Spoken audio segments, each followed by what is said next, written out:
We are now beginning, with Hashem's help, the last chapter, the final chapter of Shaar HaBitachon. There are 7 chapters. We're starting chapter 7 now. Chapter 7, what is chapter 7 about? In the Hakdama, remember the Hakdama? Remember all the way back to the Hakdama? So what did Rabenu Bachaye tell us? Was chapter 7. He told us it's B'mafsidei HaBitachon. I don't remember this. I'm looking at it right. I flipped back to that page. He says it's B'mafsidei HaBitachon B'Elokim, that which causes one to lose bitachon in Hashem. V'chol ma shetzarich ledaber be'inyan bitachon ulakatze b'chalakav, and a summation of the topic and a brief survey of its parts. So it's a little bit two things going on. We're going to talk about those things that damage bitachon, and also we're going to do a little bit of a wrap up. It's good to do a wrap up, yeah. So a little wrap up built in to chapter 7. All right, but let's talk about the mafsidei HaBitachon, the things that cause one to lose bitachon. Yeah, shall we jump right in? V'keivin shehishlamnu b'shar hazeh ma shehaya roi eloi min advarim kefi hasagaseinu. Since we have completed the exposition of what belongs to this gate according to our understanding, in other words, we've spoken about the nature of trust and the benefits of trust and how to achieve trust and regarding what one should have trust. Now that we've done that, Roi lanu, it is befitting us, ata, now at this point, levoir mafsidei HaBitachon b'Elokim, those things that are detrimental to bitachon in Hashem. V'omer, and I say, ki mafsidei shleishes hasha'ar makedmim ba'sefer hazeh kulam mafsidim HaBitachon. That all of the things mentioned as detrimental in the 3 preceding gates of this book are all detrimental to trust as well. I mean, Shaar HaBitachon is gate 4 of Chovos HaLevavos. And in the end of each of these gates, Rabenu Bachaye talks about things that are detrimental, that are mafsid, the concept that was just explained. So whatever it is at the end of the previous 3 gates that were detrimental to those things, same thing applies here to bitachon, plus some more. Mafsidav oid. But here are some further detrimental factors that are specific to bitachon. Hasichlus be'inyan abeda u'b'mideisav hatoivos. You can translate sichlus as foolishness, but maybe it's better to call it here ignorance. Ignorance about Hashem, about the Creator, and about His attributes, His good attributes. Ki misha eina mevin rachmei abeda al bruyov v'haganosi aleim v'ashgachase u'mashlei bahem v'shehem kishurim basurov. Anyone who fails to appreciate the Creator's compassion for His creatures, His protection of them, His providence, dominion, and control over them, his heart will not rest, meaning he won't be confident in Hashem, and he won't be able to rely on Him. So interesting here, Rabenu Bachaye says that there's a certain awareness, knowledge that is required in order to have proper bitachon. And the question is, well, how do you get that awareness? How do you get that knowledge? And one answer may be, well, it's intuitive. Just open your eyes. You see, Hashem is good, right? Okay. And if that answer works for you, then great. Beautiful. So then you don't need any further elaboration. You probably don't even need this class. But let's say that answer isn't good enough for you. So you know what? I know in theory I'm supposed to know how good Hashem is. I believe it, but to know it, to really understand it, I'm not sure I do. Okay, fine, that's fair enough. Fair enough. So then what are you going to do about that? What are you going to do about that? Rabbeinu Bachaye is saying here that having an ignorance about Hashem's ways is going to cause a lack of bitachon. Okay, so fine, if you have this ignorance, how are you going to fill in that ignorance? What I'm getting at here is that a lot of people question, when I'm learning Torah, I understand I have to learn halacha, I have to learn the laws, how to be a good Jew, what am I supposed to do? But spiritual stuff, Pnimiyas HaTorah, which is speaking about purely spiritual phenomena that are going on in spiritual worlds, we're talking about my neshama, different levels of my neshama, stuff that I'm not even aware of, I'm not even conscious of. What's the point of all that? And, one answer is an ignorance of these things actually makes it really hard to fulfill our Chovos HaLevavos, our emotional duties to Hashem. Because you can want to have trust in Hashem, but if you're lacking an education about Hashem and Hashem's ways and how Hashem runs the world and Hashem's hashgacha over this world, all the things Rabbeinu Bachaye just enumerated, you're at a disadvantage. He calls it mafsidei habitachon, factors that are detrimental to bitachon. So one of the things that somebody who wants to actually have a fighting chance to cultivate adequate bitachon is going to have to do is learn Chassidus, learn Pnimiyas HaTorah, and learn a little bit more about Hashem and about how Hashem runs this world and how creation works and all these things that might seem very, very abstract and lofty and not practical, but yeah, it's very, very practical. Because without this knowledge base, it's really hard to have the right attitude toward Hashem that we need to have. So,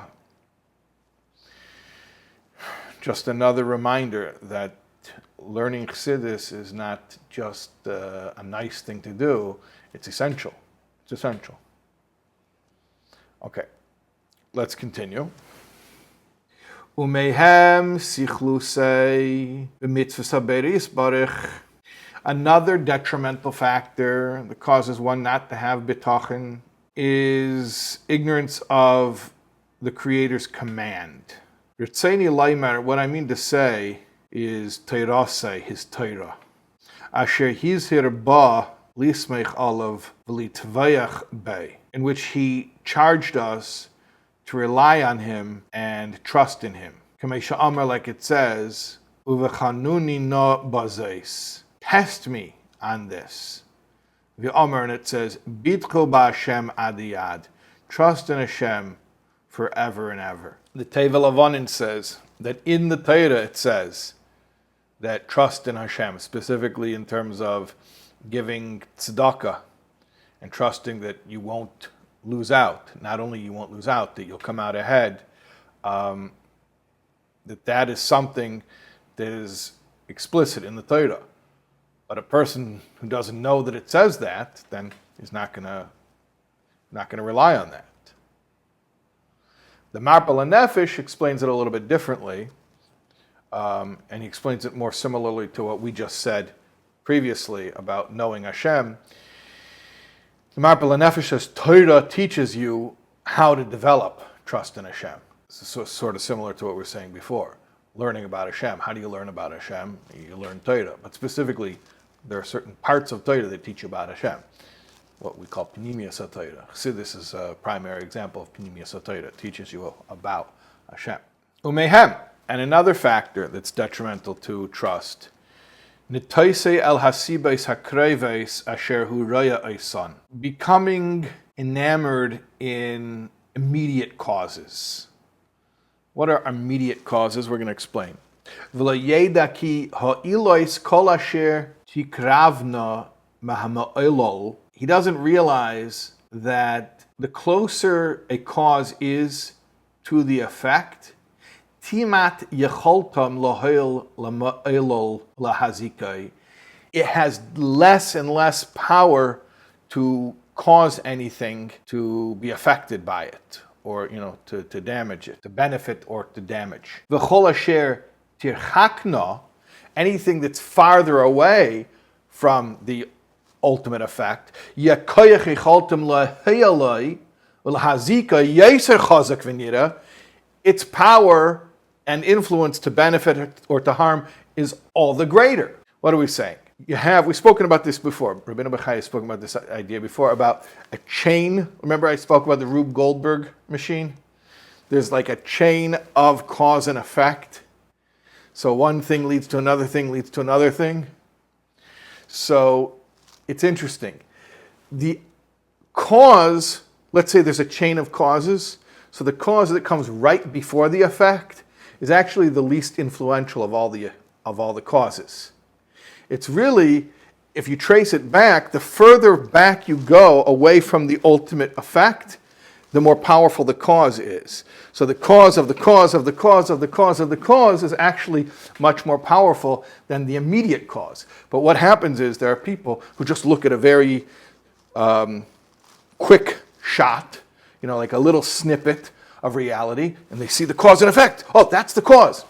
That was the most immediate cause, and really the least powerful and influential of all the causes. And if you would trace it back, the further back, meaning the farther away you get from the ultimate result, the ultimate effect, the more you're going to see a greater, more influential, more powerful cause. Kemei hamelech, by way of analogy, it's like a king. When he wants to punish one of his servants, mitzaveh mishneu lasais, he orders his viceroy, his second command, to do it. V'hamishne mitzaveh hasar, but the Mishneh Lamelech, the vice king, he doesn't want to do it. He tells the officer to do it. Hasar mitzaveh hashoiter, and then the officer, or how are we going to call him? He orders another guy. V'asheiter mitzava l'sardyoit. V'sardyoit mitzava hanoigsim. V'hanoigsim mekaimim hamaise. It's like chadgadya here. V'hanoigsim mekaimim hamaise bekelim muchanim lai. So, he commands this guy, who commands this guy, who commands this guy, until finally the last one is the noigsim. So the noigsim, they carried out, and they use some type of an instrument to do it, club or whatever they hit the guy with, right? Okay, so if you would look at the immediate cause of the punishment, it's this club that's hitting the guy, but the club is being shaken by this guy who is commanded by a guy who is commanded by a guy who is commanded by a guy who is commanded by a guy who is commanded by the king. V'asher yocholte mu'ata mukulim lahakal mitzayder lahesav olav. Hey, Makalim, the instruments, the ones that actually hit him, are the ones that actually have the least amount of influence to benefit or to damage the servant who's getting punished. Mipnei she'ein lahem chayfetz, because they have no will of their own. They're just instruments. V'hanegsim yesu yechelim mahakalim. So it's really the ones who are wielding this instrument who has the power. But they don't even have the power, the ones who are wielding the instruments, because they're just taking orders. From who? From the next up on the chain of command. V'chein hasardyoit, yosem hanoigsim. So the sardyot is bigger than the noigsim. V'hashoiter yosem hasardyoit, but the shoiter is bigger than the sardyot. V'asar yosem hashoiter, the sar is bigger than the shoiter. V'hamishna yosem hasar, and the mishnah, the viceroy is bigger than the sar. V'hamelech yosem mikulam, and the king's on top of all of them. She'im yirtza Yimchalai. And why do you say the king is on top of all of them? Because he has the most will. Because if he so wills it, he could throw out the whole case. He can pardon the servant. So it's really his will that's driving the whole thing. And yet, the king is the farthest away from the actual implementation of the punishment. So somebody is just looking at a snapshot. He's like, oh, that guy's really powerful. Why? Because he's the one doing the hitting. Yeah, he's hitting because that's his job. Somebody told him to do it. By someone who told him, by someone who told him, by somebody who told him. And the point is, it's a mashal. It's a mashal. It's a mashal about life. That there are people who are very myopic, short-sighted, and they see what's the cause? What's the cause of something? Whatever the most immediate cause is. And they don't trace back the whole chain of events. So says Rabenu Bachaye, "Ukvar nira lecha ki chalishas ho'ilus v'chazkasam lohoil lamoilal tiyena kefi kirvosim v'rechoka mimenu." So we see that the causes are weaker or stronger in helping one affected by them in proportion to their closeness to him or remoteness from him. The farther away, the more powerful. It's like leverage, right? The longer the stick, meaning the farther away you are from the fulcrum, the more leverage you have. And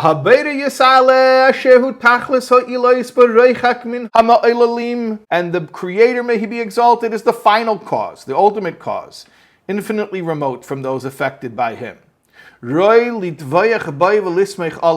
So it is fitting to trust in Him and rely on Him. It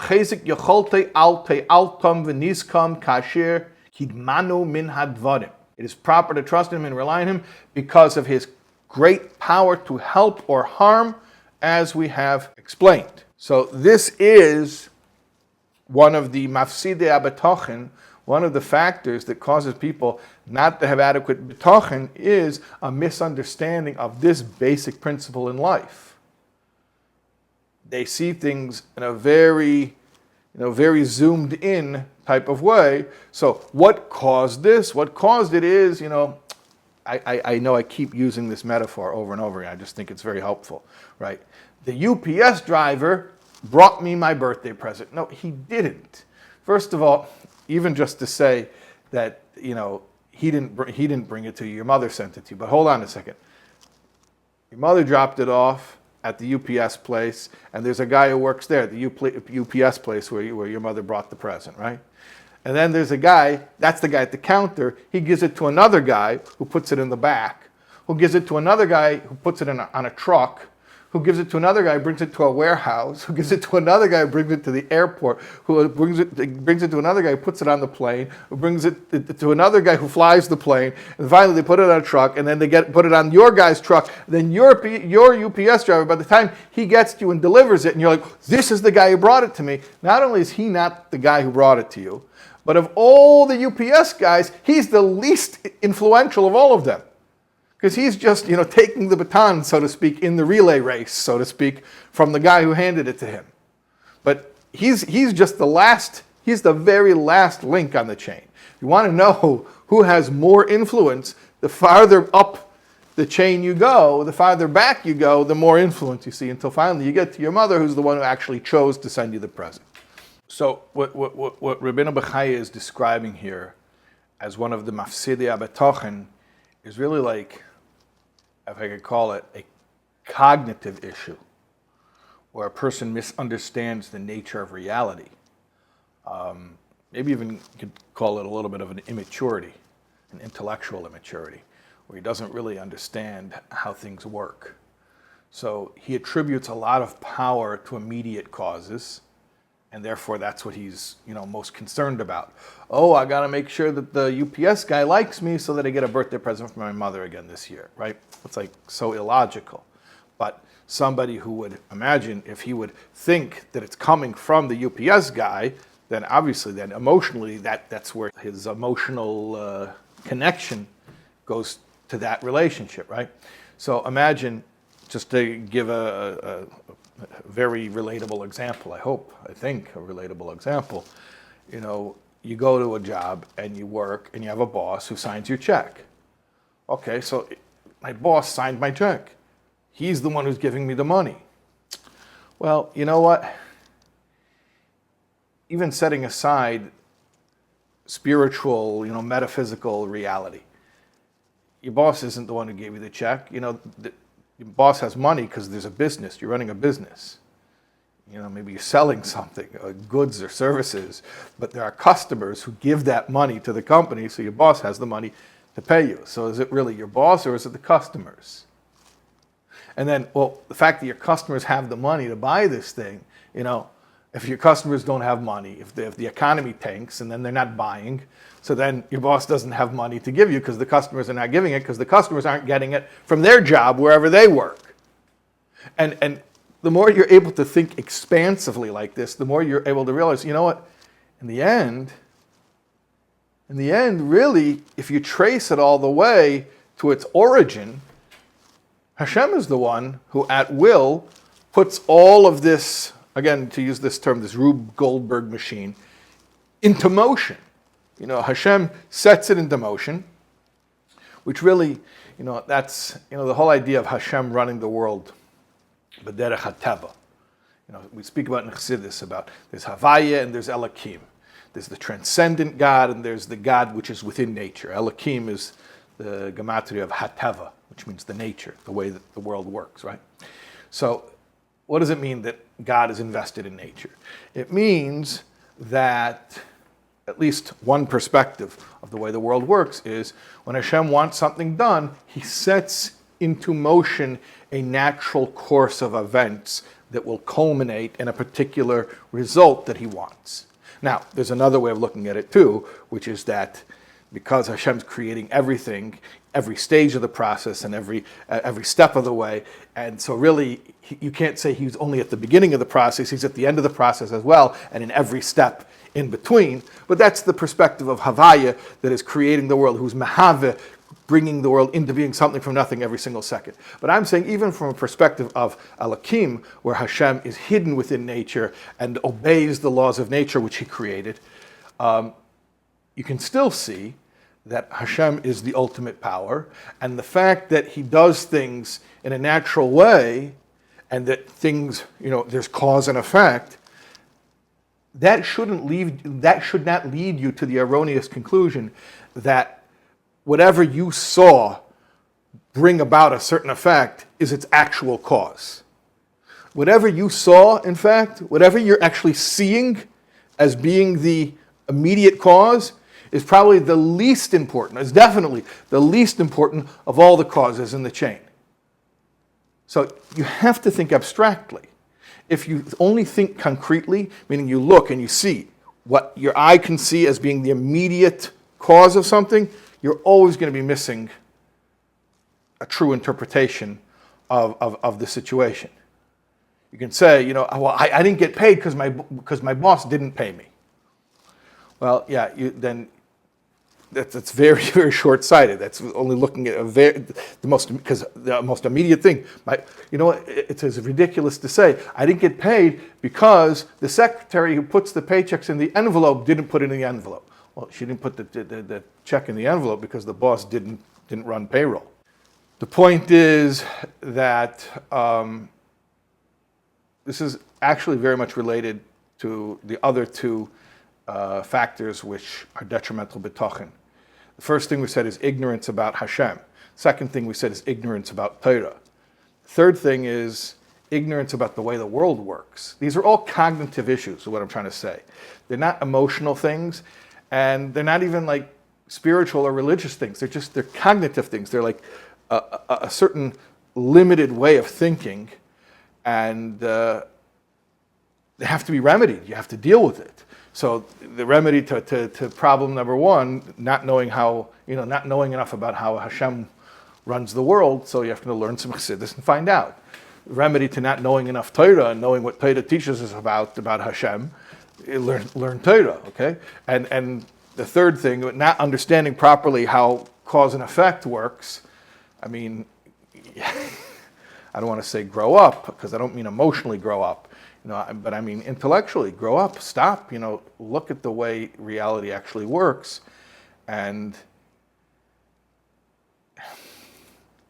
it's ironic because a lot of times when people say to others who have faith, oh, you need to grow up, stop living in a fantasy.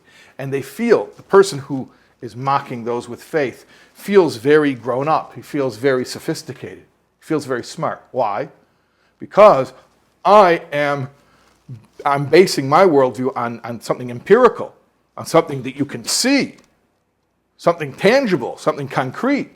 And you're basing your understanding on things that are totally abstract and imaginary, things nobody could see. So, it sounds very compelling if that's like an argument among children. But among adults, any adult realizes, you want to know the real influential factors in life? It's never the thing that you see. That's as silly as saying, I didn't get paid because the secretary didn't put the check in the envelope. A person who's really sophisticated and understands how the world works, has to do with intangible things. It has to do with the economy. It has to do with factors that are forces that are unseen that have an effect on an effect on an effect on an effect on an effect until finally there's no paycheck to put in your envelope. So who's the one who's being intellectually immature? The person who's assigning causation to the most immediate factors, or the person who understands that the most immediate factor is never the really determining factor? I hope this is understood. I don't know, maybe that itself is too abstract of an idea. Yeah. Anyway, fine. So let's leave off there. And Mirza Hashem will continue tomorrow night with more of chapter 7.